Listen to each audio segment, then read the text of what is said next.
I want to show you today how to put your wonderful imagination right into the feeling of your wish fulfilled, and let it remain there and fall asleep in that state. And I promise you from my own experience, you will realize the state in which you sleep if you could actually feel yourself right into the situation of your fulfilled desire and continue therein until you fall asleep. As you feel yourself right into it, remain in it until you give it all the tones of reality, until you give it all the sensory vividness of reality. As you do it, in that state, quietly fall into sleep. And in a way you will never know, you could never consciously devise the means that will be employed, you will find yourself moving across a series of events leading you towards the objective realization of this state. Now here is a practical technique. The first thing you do, you must know exactly what you want in this world. When you know exactly what you want, make as lifelike a representation as possible of what you would see and what you would touch and what you would do and physically moving in such a state. For example, suppose I wanted a home, but I had no money, but I still know what I want. Without taking anything into consideration, I would make as lifelike a representation of the home that I would like, with all the things in it that I would want. And then, this night, as I would go to bed, I would, in a drowsy, sleepy state, the state that borders upon sleep, I would imagine that I am actually in such a house, that were I to step off the bed, I would step upon the floor of that house. Were I to leave this room, I would enter the room that is adjacent to my imagined room in that house. And while I am touching the furniture and feeling it to be solidly real, and while I am moving from one room to the other in my imaginary house, I would go sound asleep in that state. And I know that in a way I could not consciously devise, I would realize my house. I have seen it work time and time again. If I wanted promotion in my business, I would ask myself what additional responsibilities would be mine were I to be given this great promotion. What would I do? What would I say? What would I see? How would I act? And then in my imagination, I would begin to see and touch and do and act as I would outwardly see and touch and act were I in that position. If I now desired the mate of my life, were I now in search of some wonderful girl or some wonderful man, what would I actually find myself doing that would imply that I have found my state? For instance, suppose now I was a lady. One thing I would definitely do, I would wear a wedding ring.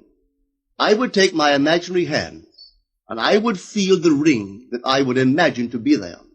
And I would keep on feeling it until it seemed to me to be solidly real. I would give it all the sensory vividness I am capable of giving anything. And while I am feeling my imaginary ring, which implies I am married, I would sleep. This story is told us in the Song of Songs, or the Song of Solomon. It is said, "At night on my bed, I sought him whom my soul loveth. I found him whom my soul loveth, and I would not let him go until I brought him into my mother's house, right into the chamber of her that conceived me." If I would take that beautiful poem and put it into modern English, into practical language, it would be this. While sitting in my chair, I would feel myself right into the situation of my fulfilled desire.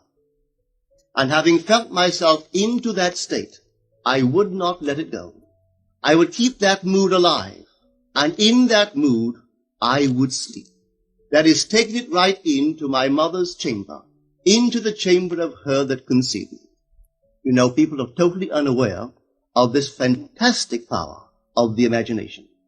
But when man begins to discover this power within him, he never plays the part that he formerly played. He doesn't turn back and become just the reflective life. From here on in, he is the affecter of life.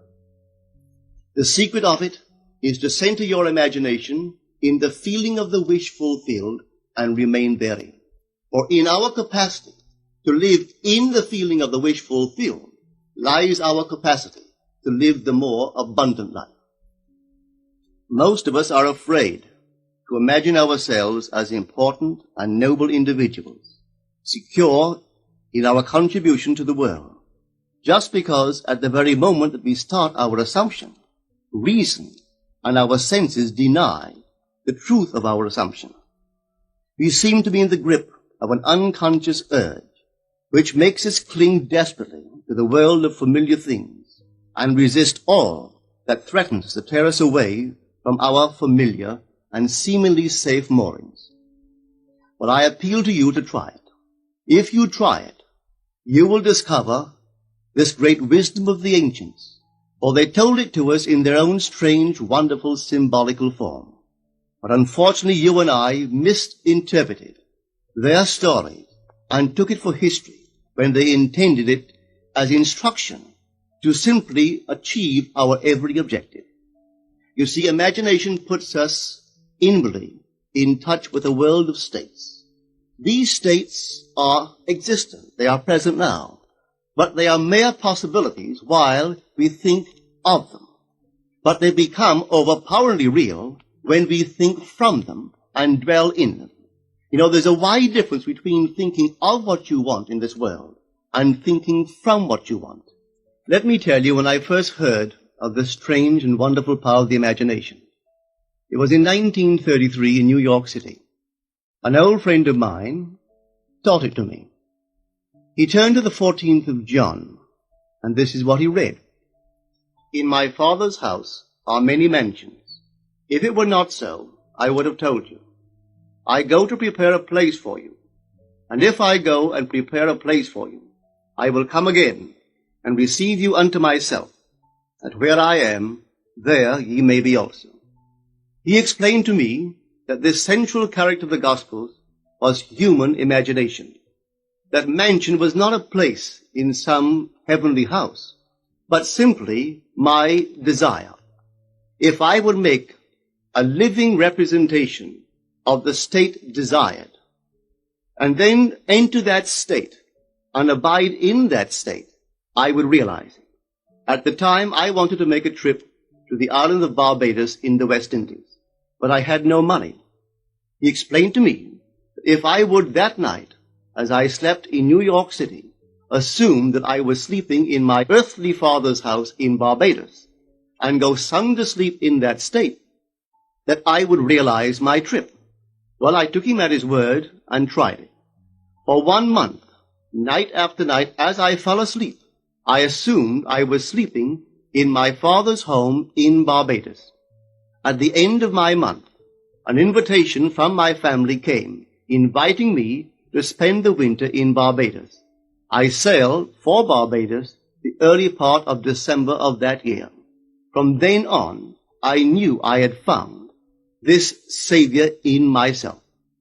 The old man told me that it would never fail. Even after it happened, I could hardly believe that it would not have happened anyway. That's how strange this whole thing is.